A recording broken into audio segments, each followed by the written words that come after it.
ಲಿಂಗಾಯತ ಅನ್ನೋದನ್ನ ಬಸವಣ್ಣನವರೇ ಸ್ವತಃ ಸ್ಥಾಪಿಸಿದಂತ ಪ್ರತ್ಯೇಕ ಧರ್ಮ ನಮ್ದು. ಬಸವಣ್ಣವರು ತಮ್ಮ ಇಡೀ ವಚನಗಳಲ್ಲಿ ಎಲ್ಲಿಯೂ ಕೂಡ ಲಿಂಗಾಯತ ಎನ್ನುವ ಶಬ್ದವನ್ನೇ ಬಳಸಿದ್ರು. ಪಾದೋದಕ ಪ್ರಸಾದ ಸೇವನೆ ಮಾಡದೇ ಇದ್ರೆ ನೀನು ವೀರಶೈವ ಅಲ್ಲ ಅಂತ ಹೇಳ್ತಾರೆ. ವೀರಶೈವರು ಕರ್ಮ ಸಿದ್ಧಾಂತವನ್ನು ಒಪ್ಪುವಂಥವ್ರು, ನಾವು ಲಿಂಗಾಯತರು ಕಾಯಕ ಸಿದ್ಧಾಂತವನ್ನು ಒಪ್ಪುವಂಥವ್ರು. ಹಾಗಾದ್ರೆ ವೀರಶೈವರಿಗೆ ಇದು ಇರಲಿಲ್ಲ ಅಥವಾ ಲಿಂಗಾಯತರಿಗೆ ಇದು ಇರಲಿಲ್ಲ, ಬಸವಣ್ಣವರು ಈ ಕರ್ಮ ಸಿದ್ಧಾಂತವನ್ನು ಒಪ್ಪಲೇ ಇಲ್ಲ. ಅಯ್ಯ, 7 ಜನ್ಮದಲ್ಲಿ ಶಿವಭಕ್ತನಾಗಿ ಬಾರದಿದ್ದಡೆ ನಿಮ್ಮಾಣೆ ನಿಮ್ಮ ಪ್ರಮಥರಾಣೆ. ಕಾಯಕ ಸಿದ್ಧಾಂತ ಅಂತ ಅವರು ಪ್ರತಿಪಾದಿಸುವಂಥದ್ದೇನು? ಕಾಯಕವಿಲ್ಲದೆ ಬದುಕುವುದೇ ಅಪರಾಧ ಅನ್ನುವಂಥ ರೀತಿಯಲ್ಲಿ ಶರಣರು ಹೇಳಿ. ವೀರಶೈವರು ನಂಬುವಂತಹ ಶಿವ ಪೌರಾಣಿಕ ಶಿವ, ನಮ್ಮ ಶಿವ ನಿರಾಕಾರಿ ಶಿವ. ಸಾಕಾರ ನಿರಾಕಾರ ಎರಡರ ಆರಾಧನೆಯು ನಮ್ಮ ಪರಂಪರೆ, ಸನಾತನ ಪರಂಪರೆಯಲ್ಲಿದೆ. ಜಾಮದಾರ್ ಥರದವ್ರು ಹೇಳುವಂಥದ್ದು ಅಥವಾ ಆ ರೀತಿಯ ಮಾತುಕತೆ ಆಡುವಂಥವರೆಲ್ಲ ಹೇಳುವಂಥದ್ದು, ಲಿಂಗಾಯತ ಅನ್ನೋದನ್ನು ಬಸವಣ್ಣನವರೇ ಸ್ವತಃ ಸ್ಥಾಪಿಸಿದಂಥ ಪ್ರತ್ಯೇಕ ಧರ್ಮ ನಮ್ಮದು ಅನ್ನುವಂಥ ಮಾತನ್ನು ಹೇಳ್ತಾರೆ.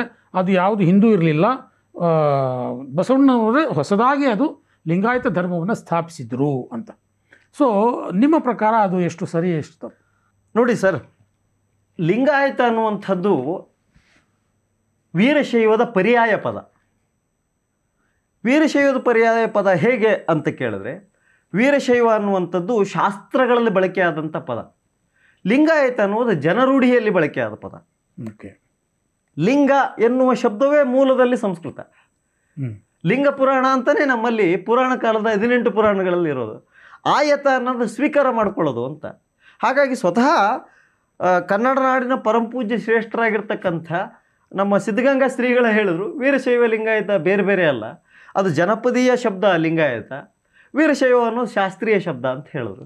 ಸರಿ, ಅದನ್ನು ಒಂದ್ಸರಿ ನೋಡೋದಾದರೆ ಸ್ವತಃ ಡಾಕ್ಟರ್ ಎಂ ಕಲಬುರ್ಗಿ ಅವರು ಏನು ಅದೇ ಪುಸ್ತಕ, ಅವರು ತಮ್ಮ ಅಭಿಪ್ರಾಯವನ್ನು ಪ್ರಸ್ತಾವನೆಯಲ್ಲಿ ಬರೀತಾರೆ.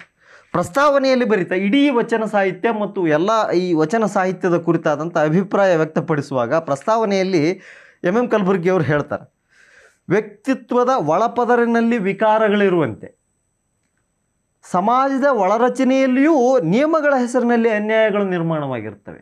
ಇದರಿಂದಾಗಿ ಸಮಾಜ ಜೀವನವೂ ಅಶುದ್ಧವಾಗುತ್ತದೆ. ಭಾರತದಲ್ಲಿ ಇದರ ಶುದ್ಧೀಕರಣದ ಕಡೆಗೆ, ಅಂದರೆ ಯಾವುದು ಜೀವನದಲ್ಲಿ ಅಶುದ್ಧ ಆಗಿದೆ ಇದರ ಶುದ್ಧೀಕರಣದ ಕಡೆಗೆ ಬಹುಶಃ ಬೌದ್ಧ ಧರ್ಮವನ್ನು ಬಿಟ್ಟರೆ ವೀರಶೈವೇತರ ಧರ್ಮಗಳು ಮೊದಲಿನಿಂದಲೂ ಗಮನ ಕೊಡಲಿಲ್ಲ ಅಂತ ಹೇಳ್ತಾರೆ. ಅಂದರೆ ವೀರಶೈವರೇ ಈ ಅಶುದ್ಧತೆಯನ್ನು ಸರಿ ಮಾಡುವ ಪ್ರಯತ್ನ ಮಾಡಿದ್ರು. ಈಗ ಇವ್ರು ಹೇಳ್ತಿರೋದೇನು, ಲಿಂಗಾಯತನೇ ಈ ವೈದಿಕದಲ್ಲಿರುವ ಅಶುದ್ಧತೆಯನ್ನು ಸರಿ ಮಾಡೋ ಪ್ರಯತ್ನ ಮಾಡಿದ್ರು ಅಂತ ಅಲ್ವಾ? ಇಲ್ಲಿ ವೀರಶೈವ ಅನ್ನೋ ಹೆಸರನ್ನೇ ಬಳಸಿ ಕಲಬುರ್ಗಿ ಅವ್ರು ಹೇಳ್ತಾರೆ. ಹಾಗಾದ್ರೆ ವೀರಶೈವ ಬೇರೆ ಲಿಂಗಾಯತ ಬೇರೆ ಹೇಗಾಯ್ತು? ವಚನ ಸಾಹಿತ್ಯದ ಪ್ರಸ್ತಾವನೆಯಲ್ಲಿ ಇಡೀ ವಚನ ಸಾಹಿತ್ಯದ ಸಂಪುಟಗಳಿಗೆ ವೀರಶೈವ ಸಾಹಿತ್ಯ ಇದು ಅಂತ ಅವ್ರು ಒಪ್ಕೊಂಡಂಗಲ್ವೇ? ಅಷ್ಟಲ್ದೇನೆ ಸ್ವತಃ ಎಂ ಕಲಬುರ್ಗಿ ಅವರು ಯಾವ ವಚನ ಸಾಹಿತ್ಯವನ್ನು ರಚನೆ ಮಾಡಿದ್ದಾರೆ, ಇದರೊಳಗೆ ಬರ್ತಕ್ಕಂಥ 1098ನೇ ವಚನ ಬಸವಣ್ಣವರ ವಚನ, ಇತರೆ ವಚನಗಳಲ್ಲಿರ್ತಕ್ಕಂಥ ವಚನ, ಎನ್ನ ಬಂದ ಭವಂಗಳನ್ನು ಪರಿಹರಿಸಿ ಎನಗೆ ಭಕ್ತಿ ಘನವೆತ್ತಿ ತೋರಿ ಎನ್ನ ಹೊಂದಿದ ಶೈವ ಮಾರ್ಗಂಗಳ ನತಿಗಳಿದು ನಿಜ ವೀರಶೈವಾಚಾರವನರುಹಿ ತೋರಿ ಎನ್ನ ಕರಸ್ಥಲದ ಸಂಗಮನಾಥನಲ್ಲಿ ಮಾಡುವ ಜಪ ಧ್ಯಾನ ಅರ್ಚನೆ ಉಪಚರ್ಯ ಅರ್ಪಿತ ಪ್ರಸಾದ ಭೋಗಗಳಲ್ಲಿ ಸಂಧಿಸಿದ ಶೈವ ಕರ್ಮವ ಕಳೆದು ಭವಮಾಲೆಯ ಹರಿದು ಭಕ್ತಿಮಾಲೆಯ ನಿತ್ತು ಭವಜ್ಞಾನವ ಕಡೆಮುಟ್ಟಿ ಭಕ್ತಿಜ್ಞಾನವ ಗಟ್ಟಿಗೊಳಿಸಿ ಭವಮಾಟಕೂಟವ ಬಿಡಿಸಿ ಭಕ್ತಿಮಾಟಕೂಟವ ಹಿಡಿಸಿ ಭವಶೇಷವನ್ನುತ್ತರಿಸಿ ಭಕ್ತಿಶೇಷವನಿತ್ತು ಎನಗೆ ಎನ್ನ ಬಿಳಿಬಿಡಿದು ಬಂದ ಶರಣಂಗಳೆಲ್ಲರಿಗೆ ಶಿವಸದಾಚಾರವ ಘನವರಿಹಿತೋರಿ ಮರ್ತ್ಯಲೋಕದಲ್ಲಿ ಸತ್ಯ ಸದಾಚಾರವನ್ನು ಹರಿಸಿ ಶಿವಭಕ್ತಿಯನ್ನು ಉದ್ಧರಿಸಿ ಕೂಡಲ ಸಂಗಮ ದೇವರಲ್ಲಿ ಚನ್ನಬಸವಣ್ಣ ಎನ್ನ ನಾಗು ಮಾಡಿ ಉಳುಹಿದನಾಗಿ ಇನ್ನೆನಗೆ ಭವವಿಲ್ಲದೆ ಬಂಧನವಿಲ್ಲದೆ ಭಕ್ತಿ ಮಾಟಕೂಟದ ಗೊತ್ತಿನಲ್ಲಿರ್ತು ನಾನು ಚನ್ನಬಸವಣ್ಣನ ಶ್ರೀಪಾದಕ್ಕೆ ನಮೋ ನಮೋ ಎಂದು ಬದುಕುವೆನು ಅಂತ ಹೇಳ್ತಾರೆ. ಈ ವಚನದಲ್ಲಿ ಸ್ಪಷ್ಟವಾಗಿ ಹೇಳ್ತಾರಲ್ವಾ, ಎನ್ನ ಹೊಂದಿದ ಶೈವ ಮಾರ್ಗಗಳ ನತಿಗಳು, ನಾನು ಶೈವ ಮಾರ್ಗಗಳನ್ನ ಆಚರಿಸ್ತಿದ್ದೆ, ಅವುಗಳ ನತಿಗಳು ನಿಜ ವೀರ ಶೈವಾಚಾರವನ್ನು ಅರುಹಿ ತೋರಿದ ಆತ ಚನ್ನಬಸವಣ್ಣ. ಅಂತ ಹೇಳ್ತಾರೆ. ಅದು ಚನ್ನಬಸವಣ್ಣನ ಬಗ್ಗೆ ಹೇಳ್ತಿರುವಂಥದ್ದು ಇದು ಬಸವಣ್ಣ. ಅಂದ್ರೆ ಅವರು ನನ್ನ ಶೈವ ಮಾರ್ಗಗಳನ್ನು ದೂರೋಗಿ ನಾನು ನಿಜವೀರ ಶೈವನಾಗೋದಕ್ಕೆ ಕಾರಣೀಕರ್ತರು. ಅವ್ರು ತೋರಿಸಿದ ಮಾರ್ಗ ಭವಮಾಲೆ ಇತ್ತು ನಂದು. ಮೊದಲು ಶೈವ ಮಾರ್ಗಗಳನ್ನು ಮಾಡುವಾಗ ಭಕ್ತಿ ಮಾಲೆಯನ್ನು ತೋರಿಸಿದ. ಅಂದರೆ ವೀರಶೈವಕ್ಕೆ ಬಂದು ನಾನು ಭಕ್ತನಾದೆ. ಮೊದಲು ಭವಜ್ಞಾನವನ್ನು ಕೆಡಮಿಟ್ಟಿ ಭಕ್ತಿ ಜ್ಞಾನವನ್ನು ಗಟ್ಟಿಗೊಳಿಸಿದ. ಶೈವ ಮಾರ್ಗಗಳ ನತಿಗಳದು ವೀರಶೈವನಾದಾಗ. ಯಾಕೆಂತ ಅಂದರೆ ಶೈವ ಮಾರ್ಗ ನಮಗೆಲ್ಲ ತಿಳಿದಿರುವಂತೆ ಸಹಜವಾಗಿಯೇ ಅದು ಒಂದು ನಮ್ಮ ಸನಾತನ ಪರಂಪರೆಯ ಮತ ಪರಂಪರೆಗಳಲ್ಲಿ ಒಂದು. ಶೈವ ಮಾರ್ಗ ವೈಷ್ಣವ ಮಾರ್ಗಗಳು ಸಹಜವಾಗಿಯೇ ಕೂಡ ನಮ್ಮ ದೇಶದಲ್ಲಿ ಕಾಲಕ್ರಮೇಣ ಕಾಲ ಪ್ರವಾಹದಲ್ಲಿ ಬಂದಾಗೆ ಅವು ಒಂದು ಚೌಕಟ್ಟಿಗೊಳಪಟ್ಟಂಥ, ಕೆಲವು ಕಾಲದಲ್ಲಿ ಅವು ಸಮಾಜಕ್ಕೆ ಒಪ್ಪಲಾಗದಂತಹ ಇವುಗಳನ್ನು ಆಚರಿಸ್ತಾ ಬಂದವು. ಮೂಲದಲ್ಲಿ ಹಾಗಿಲ್ಲ ಆದರೂ ಕೂಡ ಕಾಲಕ್ರಮೇಣದಲ್ಲಿ ಆ ಥರ ಇದ್ದು ಅದರ ಪರಿಣಾಮ ಹೆಣ್ಣು ಮಕ್ಕಳಿಗೆ ಸಂಸ್ಕಾರ ಕೊಡದೇ ಇರುವ, ಅಸ್ಪೃಶ್ಯತೆ ಆಚರಿಸುವ, ಅವುಗಳಿಂದ ದೂರ ಇರುವ ಕೆಲವು ಜಡತ್ವಗಳಿಗೆ ಹೊಂದ್ಕೊಂಡಿದ್ವು. ಆದರೆ ಅವುಗಳನ್ನು ಮೀರಿದಂಥ ಒಂದು ವಿಚಾರಧಾರೆ, ಒಂದು ಪ್ರತ್ಯೇಕ ಅನುಕೂಲತೆ ಅಥವಾ ಪ್ರತ್ಯೇಕ ಮಾರ್ಗ ಒಂದು ಬಸವಣ್ಣವ್ರಿಗೆ ಕಾಣಿಸ್ತು. ಆ ಕಾಣಿಸಿದಂಥ ಮಾರ್ಗವನ್ನೇ ಅವರು ಆಯ್ಕೆ ಮಾಡಿಕೊಂಡ್ರು ಅನ್ನುವಂಥದ್ದು ಇಲ್ಲಿ ಸ್ಪಷ್ಟ ಇದೆ. ಅಷ್ಟು ಮಾತ್ರ ಅಲ್ಲ, ಬಸವ ಪುರಾಣದಲ್ಲಾಗಿರಲಿ ಅಥವಾ ಸಿಂಗಿರಾಜ ಪುರಾಣದಲ್ಲಾಗಿರಲಿ ಆ ಎಲ್ಲ ಕಡೆಗೂ ಕೂಡ ಬಸವಣ್ಣನವರು ಈ ರೀತಿಯ ವಿಚಾರವನ್ನು ಆಯ್ಕೆ ಮಾಡಿಕೊಂಡಿರೋದಕ್ಕೆ ಅವ್ರಿಗೊಬ್ಬರು ಗುರುಗಳಿದ್ರು ಅನ್ನೋದನ್ನು ಉಲ್ಲೇಖ ಮಾಡ್ತಾರೆ. ಓಕೆ, ಅಲ್ಲಿರ್ತಕ್ಕಂಥ ಕಪ್ಪಡಿ ಸಂಗಯ್ಯ ಅನ್ನುವಂಥ ಗುರುಗಳಿಂದ ಅವ್ರಿಗೆ ಈಶಾನ್ಯ ಗುರು ಅಂತ ಕರಿತಿದ್ರು, ಜಾತವೇದ ಮುನಿಗಳು ಅಂತ ಕರಿತಿದ್ರು ಅನ್ನುವಂಥದ್ದು ಸಂಶೋಧನೆಯಿಂದ ಸಾಕಷ್ಟು ಆಧಾರಗಳು ಸಿಗ್ತವೆ. ಅದರ ನಂತರ ಸ್ವತಃ ಮಡಿವಾಳ ಮಾಚಿದೇವನೇ ತನ್ನ ಒಂದು ವಚನದಲ್ಲಿ ಕಪ್ಪಡಿ ಸಂಗಯ್ಯ ಅನ್ನುವಂಥ ಗುರುವಿನಿಂದ ಬಸವಣ್ಣವರು ಪ್ರಭಾವಿತರಾದರು ಅನ್ನುವಂಥದ್ದನ್ನು ಹೇಳ್ತಾರೆ. ಹೀಗಿರಬೇಕಾದ್ರೆ ಒಂದು ಪ್ರತ್ಯೇಕ ಮಾರ್ಗ ಸಿಕ್ತು. ಇವೆಲ್ಲವುಗಳಿಗಿಂತಲೂ ಸಹಿತ ಭಿನ್ನವಾದಂತಹ ಮತ್ತು ಎಲ್ಲರಿಗೆ ಸಮಾನತೆ ಸಿಗ್ತಕ್ಕಂಥ ಒಂದು ವ್ಯವಸ್ಥೆ ಸಿಕ್ತು ಅಂದಾಗ ಬಸವಣ್ಣವರು ಅದನ್ನು ಸ್ವೀಕಾರ ಮಾಡಿದರು ಅನ್ನೋದಕ್ಕೆ ಇದಕ್ಕಿಂತಲೂ ಬೇರೆ ಹೆಚ್ಚಿನ ಆಧಾರಗಳೇನು ಬೇಕು ಒಂದು. ಇನ್ನು ಎರಡನೇದೇನು ಅಂತ ಕೇಳಿದ್ರೆ, ಬಸವಣ್ಣವರು ತಮ್ಮ ಇಡೀ ವಚನಗಳಲ್ಲಿ ಎಲ್ಲಿಯೂ ಕೂಡ ಲಿಂಗಾಯತ ಎನ್ನುವ ಶಬ್ದವನ್ನೇ ಬಳಸಿಲ್ಲ. ಓಕೆ, ಬಸವಣ್ಣನವರ ಎಲ್ಲ ವಚನಗಳಲ್ಲಿ ಇರುವ ವಚನಗಳಲ್ಲಿ ಎರಡು ಕಡೆ ವೀರಶೈವ ಅನ್ನುವ ಪದವನ್ನು ಬಳಸ್ತಾರೆ. ಓಕೆ, ಯಾವ ಬಸವಣ್ಣನವರು ಲಿಂಗಾಯತ ಧರ್ಮ ಸ್ಥಾಪಿಸಿದ್ರು ಅಂತ ಹೇಳ್ತಾರೋ ಆ ಲಿಂಗಾಯತ ಎನ್ನುವ ಶಬ್ದವನ್ನೇ ಬಳಸಿಲ್ಲ ಅಂದಾಗ ತಾವು ಸ್ಥಾಪಿಸಿದ ಧರ್ಮದ ಹೆಸರನ್ನೇ ಅವರು ಬಳಸಿಲ್ಲ ಅನ್ನೋದನ್ನು ನಂಬಲಿಕ್ಕೆ ಸಾಧ್ಯ ಇದೆಯಾ? ಅಂದರೆ ಇದರ ಅರ್ಥ ಏನು ನಿಮ್ಮ ಪ್ರಕಾರ? ಇದರ ಅರ್ಥ ಏನು ಅಂತ ಕೇಳಿದ್ರೆ, ಅವರು ಶಾಸ್ತ್ರೀಯ ಪದಗಳಲ್ಲಿ ಇದ್ದಂಥ ವೀರಶೈವವನ್ನೇ ಅವರು ಸಾಹಿತ್ಯದಲ್ಲಿ ಬಳಸೋದಕ್ಕೆ ಸಾಧ್ಯ ಆಯಿತೆ ಹೊರತು ಲಿಂಗಾಯತ ಅನ್ನುವಂಥ ಶಾಸ್ತ್ರೀಯ ಪದವಲ್ಲದ ಶಬ್ದವನ್ನು ಬಳಸಿಲ್ಲ ಅನ್ನೋದು ಮಾತ್ರ ಇದರಿಂದ ಅರ್ಥ ಆಗುತ್ತೆ. ಆದರೆ ಲಿಂಗಾಯತ ಅನ್ನುವ ಶಬ್ದವನ್ನು ನೇರವಾಗಿ ಬಳಸಿಲ್ಲದೆ ಹೋದರೂ ಕೂಡ ಸಾಕಷ್ಟು ಜನ ಶರಣರು ಲಿಂಗವಂತ ಅನ್ನುವ ಶಬ್ದಗಳನ್ನು ಅಲ್ಲಲ್ಲಿ ಬೇರೆ ಬೇರೆ ವಚನಗಳಲ್ಲಿ ಬಳಸಿದ ಉದಾಹರಣೆಗಳಿವೆ. ಆದರೆ ಲಿಂಗವಂತ, ಲಿಂಗಾಯತ ಸಮೀಪವಾದ ಪದಗಳಿಗಿಂತಲೂ 10 ಪಟ್ಟು ಹೆಚ್ಚು ವೀರಶೈವ ಎನ್ನುವ ಪದವನ್ನು ಬಳಸಿದ್ದಾರೆ ಅನ್ನೋದನ್ನು ನಾವು ನೋಡ್ಬೋದು. ಎಲ್ಲ ವಚನಕಾರರು. ಓಕೆ, ಹಾಗಾಗಿ ಅದಕ್ಕಿನ್ನೂ ಒಂದು ನಾನು ಉದಾಹರಣೆಯನ್ನು ಕೊಡ್ಬೋದು. ಅಮ್ಮುಗೆ ರಾಯಮ್ಮ ಅನ್ನುವಂಥ ಒಬ್ಬ ಶ್ರೇಷ್ಠ ವಚನಕಾರ್ತಿ. ಆಕೆ ಹೇಳ್ತಕ್ಕಂಥ ವಚನ ಸಮಗ್ರ ವಚನ ಸಂಪುಟದಲ್ಲಿ ಇರತಕ್ಕಂಥ 695ನೇ ವಚನ, ಪುಟ 865. ಇದರಲ್ಲಿ ಹೇಳ್ತಾಳೆ ಆಕೆ, ಸರ್ವಾಗಮ ಶ್ರುತಿ ಸ್ಮೃತಿ ಪುರಾಣ ಪಾಠಕನಾದಡೇನು, ಸರ್ವ ಮಂತ್ರತಂತ್ರ ಸಿದ್ಧಿ ಮರ್ಮವರಿತಡೇನು, ನಿತ್ಯ ಶಿವಾರ್ಚನೆ ತ್ರಿಕಾಲವಿಲ್ಲ. ಅಂದರೆ ಲಿಂಗಾಯತರು ಹೇಳೋದೇನು? ತ್ರಿಕಾಲ ಪೂಜಾ ನಿಷ್ಠರಾಗಿರ್ಬೇಕು, ಇಷ್ಟಲಿಂಗವನ್ನು 3 ಕಾಲ ಪೂಜೆ ಮಾಡಬೇಕು ಅನ್ನುವಂಥದ್ದನ್ನು ಹೇಳ್ತಾರೆ. ಈಕೆ ಹೇಳ್ತಾಳೆ, ನಿತ್ಯ ಶಿವಾರ್ಚನೆ ತ್ರಿಕಾಲವಿಲ್ಲ, ನಿತ್ಯ ಪಾದೋದಕ ಪ್ರಸಾದ ಸೇವನೆ ಇಲ್ಲ. ಅಂದರೆ ನೀನು ಭಾಳ ಜ್ಞಾನಿ ಇದೆಯಪ್ಪ, ಶ್ರುತಿ ಸ್ಮೃತಿ ಪುರಾಣ ಪಾಠಕ ಆಗಿದ್ದಿ, ಏನು ಬಂತು ಪ್ರಯೋಜನ? ಅಷ್ಟಲ್ಲ, ಸರ್ವ ಮಂತ್ರತಂತ್ರ ಎಲ್ಲ ಮಂತ್ರತಂತ್ರ ಮರ್ಮ ಅರ್ಥ ಬಿಟ್ಟಿದ್ದಿ, ಏನು ಬಂತು ಪ್ರಯೋಜನ?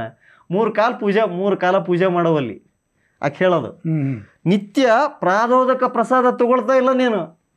ಇದೇ ಥರ ವೀರಶೈವ ವೃತ.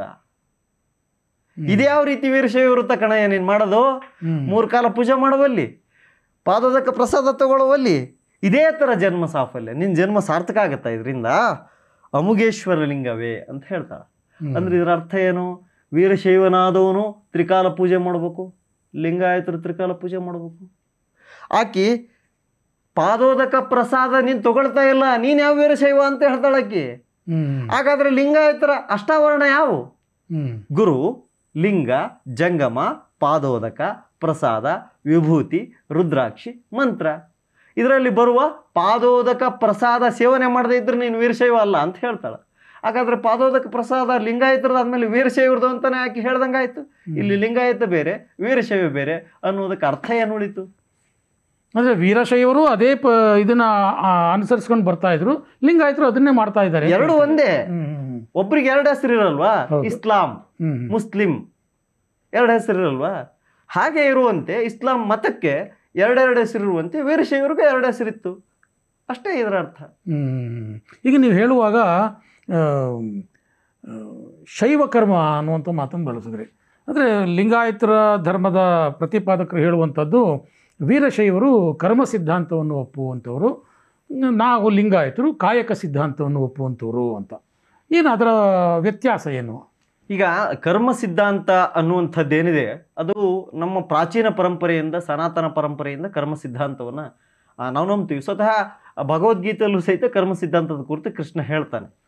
ಅದ್ರದ್ದು ಏನೇ ಇದ್ದಾಗ್ಯೂ ಕೂಡ ಕೆಲವು ಕಾಲಮಾನದಲ್ಲಿ ಕರ್ಮ ಸಿದ್ಧಾಂತದ ಹೆಸರಿನಲ್ಲೂ ಕೂಡ, ಅಂದ್ರೆ ಕರ್ಮ ಸಿದ್ಧಾಂತ ಅಂದ್ರೆ ನಮ್ಮ ವೀಕ್ಷಕರಿಗೆ ಕರ್ಮ ಸಿದ್ಧಾಂತ ಸರಳವಾಗಿ ಹೇಳೋದಾದ್ರೆ ಹೇಳಿ. ಕರ್ಮ ಸಿದ್ಧಾಂತ ಅಂದ್ರೆ ಜನ್ಮ ಜನ್ಮಗಳಲ್ಲೂ ಸಹಿತ ಅವನು ಅವತಾರ ಎತ್ತುವುದು. 84 ಲಕ್ಷ ಜೀವರಾಶಿಗಳಲ್ಲಿ ಮನುಷ್ಯ ಹುಟ್ಟಿ ಬರ್ತಾನೆ. ಅವನು ಪಾಪಕರ್ಮದ ನಿಮಿತ್ತ 84 ಲಕ್ಷ ಜೀವರಾಶಿಗಳಲ್ಲಿ ಹುಟ್ಟಿ ಬರ್ತಾನೆ.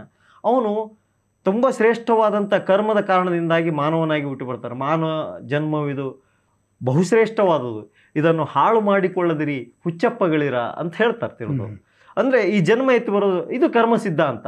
ನಾವು ಮಾಡುವ ಕರ್ಮ ಫಲಕ್ಕೆ ತಕ್ಕಂತೆ ನಮಗೆ ಜನ್ಮಗಳು ಸಿಗ್ತವೆ ಅನ್ನುವಂಥ ಪುನರ್ಜನ್ಮ ಅನ್ನುವಂಥ ಇದು ಸನಾತನ ಪರಂಪರೆ. ಇದು ಹಾಗಾದರೆ ವೀರಶೈವರಿಗೆ ಇದು ಇರಲಿಲ್ಲ, ಅಥವಾ ಲಿಂಗಾಯತರಿಗೆ ಇದು ಇರಲಿಲ್ಲ. ಬಸವಣ್ಣವರು ಈ ಕರ್ಮ ಸಿದ್ಧಾಂತವನ್ನು ಒಪ್ಪಲೇ ಇಲ್ಲ ಅಂತ ಹೇಳ್ತಾರೆ. ಆದರೆ ಬಸವಣ್ಣವರು ಇದನ್ನು ಟೀಕೆ ಮಾಡಿದ ನಿಜ. ಯಾಕೆಂದ್ರೆ ಕರ್ಮ ಸಿದ್ಧಾಂತದ ಹೆಸರಿನಲ್ಲಿ ಜನರು ಜಡತ್ವಕ್ಕೆ ಹೋಗ್ತಿದ್ರು ಅನ್ನೋ ಅಪಾಯವೂ ಇತ್ತು. ಅದನ್ನು ಜಾಗೃತಗೊಳಿಸೋದಕ್ಕಾಗಿ ಬಸವಣ್ಣವರು ಇದನ್ನು ಹೇಳಿದ್ದು ನಿಜ. ಆದರೆ ಬಸವಣ್ಣವರು ಕರ್ಮ ಸಿದ್ಧಾಂತವನ್ನು ಒಪ್ಕೊಂಡೇ ಇಲ್ವಾ? ನಿಶ್ಚಿತವಾಗಿ ಬಸವಣ್ಣವರು ಅದನ್ನು ಒಪ್ಕೊಂಡಿದ್ದಾರೆ. ಬಸವಣ್ಣವ್ರದ್ದೇ ವಚನ ಇದೆ. ಬಸವಣ್ಣವರ ಪಿಂಡ ಜ್ಞಾನ ಸ್ಥಳ ಇದೆ. ಬಸವಣ್ಣವರ ಪಿಂಡ ಜ್ಞಾನ ಸ್ಥಳದಲ್ಲಿ ಬಸವಣ್ಣವರು ಒಂದು ವಚನದಲ್ಲಿ ಹೇಳ್ತಾರೆ, 4ನೇ ವಚನ, ಪಿಂಡ ಜ್ಞಾನ ಸ್ಥಳ ಪುಟ ಸಂಖ್ಯೆ 4. ಅಯ್ಯ, ಬಸವಣ್ಣವ್ರು ಹೇಳೋದು ವಚನ, ಅಯ್ಯ 7 ಜನ್ಮದಲ್ಲಿ ಶೋಭಕ್ತನಾಗಿ ಬಾರದಿದ್ದಡೆ ನಿಮ್ಮಾಣೆ ನಿಮ್ಮ ಪ್ರಮಥರಾಣೆ. ಬಸವಣ್ಣವ್ರು ಹೇಳೋದು, ನಿಮ್ಮ ಪ್ರಸಾದಕ್ಕಲ್ಲದೆ ಬಾಯ್ದೆರೇನಯ್ಯ ಪ್ರಥಮ ಭವಾಂತರದಲ್ಲಿ, ಅಂದರೆ ಮೊದಲನೇ ಜನ್ಮದಲ್ಲಿ ಅವ್ರು ಹೇಳೋದು, ಪ್ರಥಮ ಭವಾಂತರದಲ್ಲಿ ಶಿಲಾದನೆಂಬ ಗಣೇಶ್ವರನ ಮಾಡಿ ಹೆಸರಿಟ್ಟು ಕರೆದು ನಿಮ್ಮ ಭೃತ್ಯನ ಮಾಡಿ ಎನ್ನ ನಿರಿಸಿಕೊಂಡಿರ್ದಿರಯ್ಯ. ಬಸವಣ್ಣ ಹೇಳೋದು. 2ನೇ ಭವಾಂತರದಲ್ಲಿ 2ನೇ ಜನ್ಮದಲ್ಲಿ ಅವ್ರು ಹೇಳೋದು, ಸ್ಕಂದನೆಂಬ ಗಣೇಶ್ವರನ ಮಾಡಿ ಹೆಸರಿಟ್ಟು ಕರೆದು ನಿಮ್ಮ ಕಾರುಣ್ಯವ ಮಾಡಿರಿಸಿಕೊಂಡಿರ್ದಿರಯ್ಯ. ಬಸವಣ್ಣವ್ರು ಹೇಳೋದು. 3ನೇ ಭವಾಂತರದಲ್ಲಿ ನೀಲಲೋಹಿತನೆಂಬ ಗಣೇಶ್ವರನ ಮಾಡಿ ಹೆಸರಿಟ್ಟು ಕರೆದು ನಿಮ್ಮ ಲೀಲಾ ವಿನೋದವ ನಿರಿಸಿಕೊಂಡಿರ್ದಿರಯ್ಯ. 4ನೇ ಭವಾಂತರ ಹೇಳ್ತಾರೆ. ಹೀಗೆ 5ನೇ ಭವಾಂತರ, 6ನೇ ಭವಾಂತರ ಅಂತ ಹೇಳಿ 7ನೇ ಭವಾಂತರದ ಹೇಳ್ತಾರೆ ಅವರು. 7ನೇ ಭವಾಂತರದಲ್ಲಿ ಬಸವಡ ದಂಡನಾಯಕನೆಂಬ, ಅಂದರೆ ಈಗ ಬಸವಣ್ಣನಾಗಿ ಹುಟ್ಟು ಬಂದೀನಿ ಅಂತ, ಬಸವಡ ದಂಡನಾಯಕನೆಂಬ ಗಣೇಶ್ವರನ ಮಾಡಿ ಹೆಸರಿಟ್ಟು ಕರೆದು ನಿಮ್ಮ ಒಕ್ಕುದ ಮಿಕ್ಕುದಕ್ಕೆ ಯೋಗ್ಯನಾಗಲೆಂದಿರಿಸಿಕೊಂಡಿರ್ದಿರಯ್ಯ. ಇದು ಕಾರಣ ಕೂಡಲ ಸಂಗಮ ದೇವ, ನೀವು ಭರಿಸಿದ ಭವಾಂತರಗಳಲ್ಲಿ, ಅಂದರೆ ಈ ಜನ್ಮಾಂತರಗಳಲ್ಲಿ ನಾನು ಬರುತ್ತಿದ್ದೇನಯ್ಯ. ಹಾಗಾದರೆ ಬಸವಣ್ಣವರ ಕರ್ಮ ಸಿದ್ಧಾಂತದ ವಿರೋಧಿಗಳು ಹೇಗಾದ್ರು? ಬಸವಣ್ಣವರ ಕರ್ಮ ಸಿದ್ಧಾಂತದ ವಿರುದ್ಧ ಹೇಗಾಗ್ಲಿಕ್ಕೆ ಸಾಧ್ಯ? ಬಸವಣ್ಣವರಂತ ಎಷ್ಟು ವಿಷಯಗಳನ್ನು ನಾವು, ಎಷ್ಟು ವಚನಗಳನ್ನು ನೋಡ್ಬೋದು. ಬಸವಣ್ಣವರ ಭಕ್ತನ ಮಾಹೇಶ್ವರ ಸ್ಥಳದಲ್ಲಿ 431ನೇ ವಚನದಲ್ಲಿ ಹೇಳ್ತಾರೆ, 84 ಲಕ್ಷ ಮುಖದೊಳಗೊಂದೇ ಮುಖವಾಗಿ ಕಾಡಿ ನೋಡೆನ್ನನು ಬೇಡಿ ನೋಡೆನ್ನನು ಬೇಡದಿದ್ದಡೆ ಅಯ್ಯ ನಿಮಗೆ ಪ್ರಮಥರಾಣೆ ನೀನಾವ ಮುಖದಲ್ಲಿ ಬಂದು ಬೇಡಿದೊಡೀವೆನು ಕೂಡಲ ಸಂಗಮ ದೇವ. 84 ಲಕ್ಷ ಜೀವರಾಶಿಗಳ ಕುರಿತಾಗಿ ತಾನೆ ಹೇಳಿದ್ದು. ಹೀಗೆ ಎಷ್ಟು ವಚನಗಳನ್ನು ಬೇಕಿದ್ರು ನೋಡ್ಬೋದು ನಾವು. ಸಾಕಷ್ಟು ವಚನಗಳಲ್ಲಿ ಕರ್ಮ ಸಿದ್ಧಾಂತ ಅನ್ನುವಂಥ ನಮ್ಮ ನಂಬಿಕೆ ಏನಿದೆ ಅದನ್ನು ಪರಿಪೂರ್ಣವಾಗಿ ವಚನಕಾರರು ಅಲ್ಲಗಳೆದಿದ್ದಾರೆ ಅನ್ನೋದನ್ನು ಯಾರು ಒಪ್ಲಿಕ್ಕೆ ಸಾಧ್ಯ ಇಲ್ಲ ಅನ್ನೋದನ್ನು ನಾವು ಸ್ಪಷ್ಟವಾಗಿ ಹೇಳ್ಬೋದು. ಸಂಸಾರ ಹೇಯ ಸ್ಥಳದ 7ನೇ ವಚನ, ಭವಬಂಧನ ಭವಪಾಶವಾದ ಕಾರಣವೇನಯ್ಯ ಹಿಂದಣ ಜನ್ಮದಲ್ಲಿ ಲಿಂಗವ ಮರೆದನಾಗಿ. ಬಸವಣ್ಣ ಹೇಳೋದು, ಹಿಂದಣ ಜನ್ಮದಲ್ಲಿ ಲಿಂಗವ ಮರೆದನಾಗಿ, ಹಿಂದಣ ಸಿರಿಯಲ್ಲಿ ಶ್ರೀಮಂತನಾಗಿದ್ದ ಕಾರಣಕ್ಕೆ ಜಂಗಮವ ಮರೆದನಾಗಿ, ಅರಿದಡಿ ಸಂಸಾರವ ಹೊದ್ದಲೀವನೇ ಕೂಡಲ ಸಂಗಮ ದೇವ. ಏನ್ ಹೇಳುತ್ತೆ, ಬಹಳ ಸರಳ ಕನ್ನಡದಲ್ಲಿದೆ. ಇದಕ್ಕೆ ಯಾವುದೇ ಪಂಡಿತರ ಅವಶ್ಯಕತೆ ಇಲ್ಲವಲ್ಲ. ಹಾಗಾದ್ರೆ ಬಸವಣ್ಣವ್ರು ಕರ್ಮ ಸಿದ್ಧಾಂತದಿಂದ ದೂರ ಇದ್ರು ಅಂತ ಹೇಗೆ ಹೇಳಲಿಕ್ಕೆ ಸಾಧ್ಯ ಇದೆ? ಕಾಯಕ ಸಿದ್ಧಾಂತ ಅಂತ ಅವರು ಪ್ರತಿಪಾದಿಸುವಂಥದ್ದೇನು? ಪ್ರತಿಪಾದಿಸುವಂಥದ್ದು ಕಾಯಕ ಸಿದ್ಧಾಂತ ಅನ್ನುವಂಥದ್ದು ಕರ್ಮ ಸಿದ್ಧಾಂತವೇ. ಕಾಯಕ ಸಿದ್ಧಾಂತ ಅನ್ನುವಂಥದ್ದನ್ನ ಬಹಳ ಸರಳವಾಗಿ ಹೇಳ್ತಕ್ಕಂಥದ್ದು ನಾವು ಮಾಡೋ ಕಾಯಕವೇ. ಕಾಯಕವಿಲ್ಲದೆ ಇರಲೇಬಾರದು ಅನ್ನುವಂಥದ್ದು ಅಲ್ವಾ. ಈಗ ಕಾಯಕವಿಲ್ಲದೆ ಬದುಕುವುದೇ ಅಪರಾಧ ಅನ್ನುವಂಥ ರೀತಿಯಲ್ಲಿ ಶರಣರು ಹೇಳ್ತಿದ್ರು. ಕಾಯಕವೇ ಕೈಲಾಸ, ಕಾಯಕವೇ ಕೈಲಾಸ. ಅದಕ್ಕೆ ಕಾಯಕಕ್ಕೆ ಅಷ್ಟು ಮನ್ನಣೆ ಕೊಡ್ತಿದ್ರು ಅನ್ನೋದಕ್ಕೆ ಒಬ್ಬ ವಚನಕಾರ್ತಿ, ಒಬ್ಬ ಶರಣೆ ಒಂದು ಉದಾಹರಣೆ. ಅದರಲ್ಲೂ ಒಬ್ಬ ಶರಣೆ ಹೆಣ್ಣು ಮಗಳು ಕೂಡ ಹೇಳ್ತಕ್ಕಂಥ ಪರಮಶ್ರೇಷ್ಠವಾದ ಉದಾಹರಣೆ ನಾವು ನೋಡ್ಬೋದು. ಕಾಯಕಕ್ಕೆ ಅಷ್ಟು ಬೆಲೆ ಇತ್ತು. ಅದರ ಅರ್ಥ ಏನು ಅಂತ ಹೇಳಿದ್ರೆ, ನಾವು ಈ ನಂಬಿಕೆಗಳನ್ನು ನಂಬಾರ್ದು ಅಂತಲ್ಲ, ಇವುಗಳಿಗೆ ಅಂಟಿ ನಮ್ಮ ಮೂಲವನ್ನು ಮರಿಬಾರ್ದು, ನಮ್ಮ ಕಾಯಕವನ್ನು ಮರಿಬಾರ್ದು ಅನ್ನೋದೇ ಆಗಿತ್ತು. ಓಕೆ. ಹಾಗಾಗಿ ಆಯ್ದಕ್ಕಿ ಲಕ್ಕಮ್ಮ ಅನ್ನುವ ಶರಣೆ ಹೇಳ್ತಾರೆ ಒಂದ್ಸರಿ, ಅವರ ಕಾಯಕ ಏನು ಅಂತ ಕೇಳಿದ್ರೆ, ಕಲ್ಯಾಣದ ನಾಡಿನಲ್ಲಿ ಬಿದ್ದಂಥ ಅಕ್ಕಿಗಳನ್ನು ಆಯ್ದುಕೊಂಡು ಬಂದು ಆ ಅಕ್ಕಿಯನ್ನೇ ಸ್ವೀಕರಿಸಿ ಆಮೇಲೆ ಕಾಯಕ ಮಾಡಿ ಆ ಕಾಯಕದಿಂದ ಬಂದಂಥ ಪರಿಶ್ರಮವನ್ನು ದಾಸೋಹಕ್ಕೆ ಕೊಡ್ತಿದ್ರು ಅವರು. ಅಂತಹ ಒಂದು ಕಾಯಕದಲ್ಲಿ ಬೇಕು ಅಂತಾನೆ ಕತೆ, ಪೌರಾಣಿಕ ಕತೆ. ಇದು ಪೌರಾಣಿಕ ಕತೆ ಎಷ್ಟು ಸತ್ಯವೋ ಎಷ್ಟು ಸುಳ್ಳವೋ ಅದು ಆ ನಂತರದ್ದು. ಆದರೆ ಆ ಕಥೆಯ ಪ್ರಕಾರ ಒಂದು ಸಾರಿ ಆಯ್ದಕ್ಕಿ ಮಾರಯ್ಯ ಆತ ಅಕ್ಕಿಯನ್ನು ಆಯ್ದುಕೊಂಡು ಬರ್ಲಿಕ್ಕೆ ಹೋದ ತನ್ನ ಕಾಯಕದಲ್ಲಿ. ಅವತ್ತು ಅಕ್ಕಿಯನ್ನು ಆಯ್ದುಕೊಂಡು ಬಂದಾಗ ಆತ ತಂದಂಥ ಆತನ ಬಟ್ಟೆಯಲ್ಲಿ ಆ ಅಕ್ಕಿಯ ಪ್ರಮಾಣ ನೋಡಿದಾಗ ದಿನನಿತ್ಯ ಆತ ತೆಗೆದುಕೊಂಡು ಬಂದು ಅಕ್ಕಿಗಿಂತಲೂ ಅವತ್ತಿನ ಅಕ್ಕಿ ಜಾಸ್ತಿ ಕಾಣಿಸ್ತು. ಆಗ ಸ್ವತಃ ಆಕೆ ಆಯ್ದಕ್ಕಿ ಲಕ್ಕಮ್ಮ ಅನ್ನುವಂಥ ಆತನ ಶ್ರೀಮತಿಗೆ ಹೆಂಡತಿಗೆ ಗೊತ್ತಾಗ್ತದೆ, ಮೋಸ್ಟ್ಲಿ ಇವತ್ತು ಕಾಯಕದಲ್ಲಿ ಏನೋ ದ್ರೋಹ ಆಗಿದೆ ಅಂತ. ಆಕೆ ಹೇಳ್ತಾಳ, ಆಸೆ ಎಂಬುದು ಅರಸಿಂಗಲ್ಲದೆ ಶಿವಭಕ್ತರಿಗುಂಟೆ ಅಯ್ಯ, ರೋಷವೆಂಬುದು ಯಮದೂತರಿಗಲ್ಲದೆ ಅಜಾತರಿಗುಂಟೆ ಅಯ್ಯ, ಈ ಸಕ್ಕಿ ಆಸೆ ನಿಮಗೇಕೆ ಮಾರಯ್ಯ ಪ್ರಿಯ ಅಮರೇಶ್ವರ ಮೆಚ್ಚನು ಅಂತ ಹೇಳ್ತಾರೆ. ಅಂದ್ರೆ ಕಾಯಕ ಏನು ಅಂದ್ರೆ ನಮಗೆ ಇವತ್ತಿನ ದಿನಕ್ಕೆ ಎಷ್ಟು ಬೇಕೋ ಅಷ್ಟನ್ನು ಮಾತ್ರ ನಾವು ತರಬೇಕು. ಆದರೆ ಅವತ್ತು ಬಸವಣ್ಣ ಆತನ ಇದನ್ನು ಪರೀಕ್ಷೆ ಮಾಡೋದಕ್ಕಾಗಿ ಬೇಕಂತಲೇ ಹೆಚ್ಚಿನ ಅಕ್ಕಿಯನ್ನು ಆತ ನಡೆದು ಬರೋ ದಾರಿಯಲ್ಲಿ ಸೇರಿಸಿದ್ದ. ಆಸೆಗೊಳಗಾಗಿ ಹೆಚ್ಚಿನ ಅಕ್ಕಿ ತಗೊಂಡು ಹೋದ, ಅದಕ್ಕೆ ಗಂಡನಿಗೆ ಬುದ್ಧಿವಾದ ಹೇಳಿದ್ಲು ಅನ್ನೋ ಕಥೆ ಇದೆ.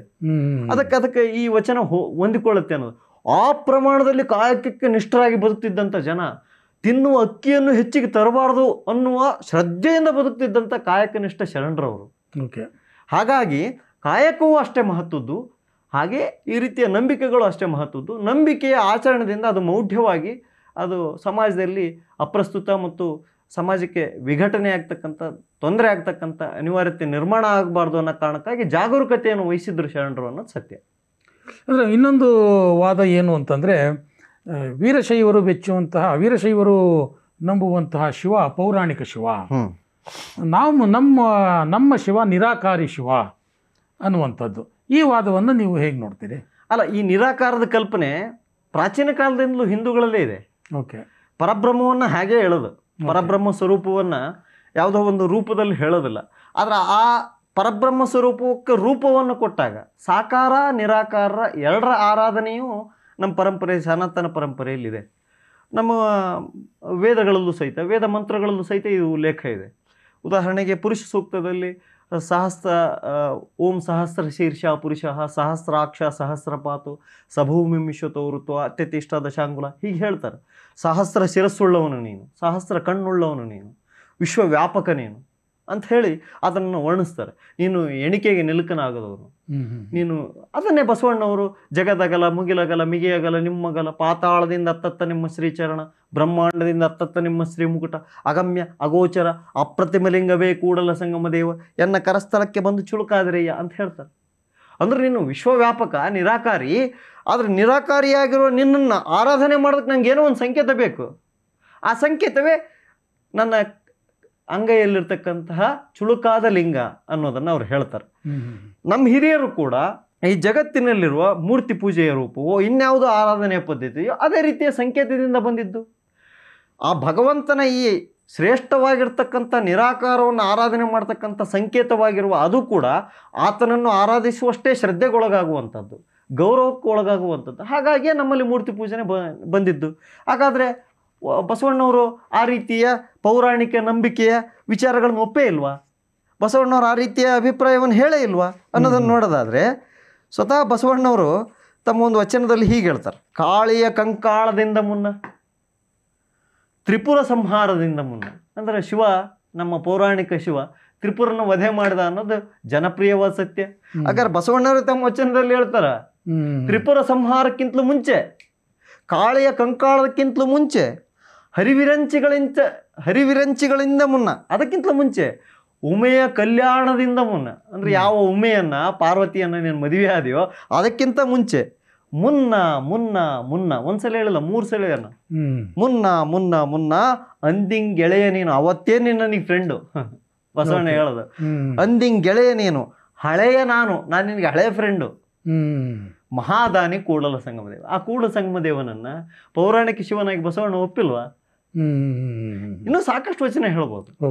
ಸೊ ಹಾಗಾಗಿ ಬಸವಣ್ಣವರು ಆ ರೀತಿಯ ಅಭಿಪ್ರಾಯವನ್ನು ಹೇಳಿದ್ರು ಅನ್ನೋದು ಇದು ವಾಸ್ತವ ಸತ್ಯಕ್ಕೆ ಸುಳ್ಳು ಅನ್ನೋದಕ್ಕೆ ಇದು ಸ್ಪಷ್ಟವಾದ ಉದಾಹರಣೆ. ವಾಸ್ತವ ಸತ್ಯಕ್ಕೆ ವಿರುದ್ಧವಾದದ್ದು ಇದು ಅನ್ನೋದು ಸ್ಪಷ್ಟ ಆಗುತ್ತೆ.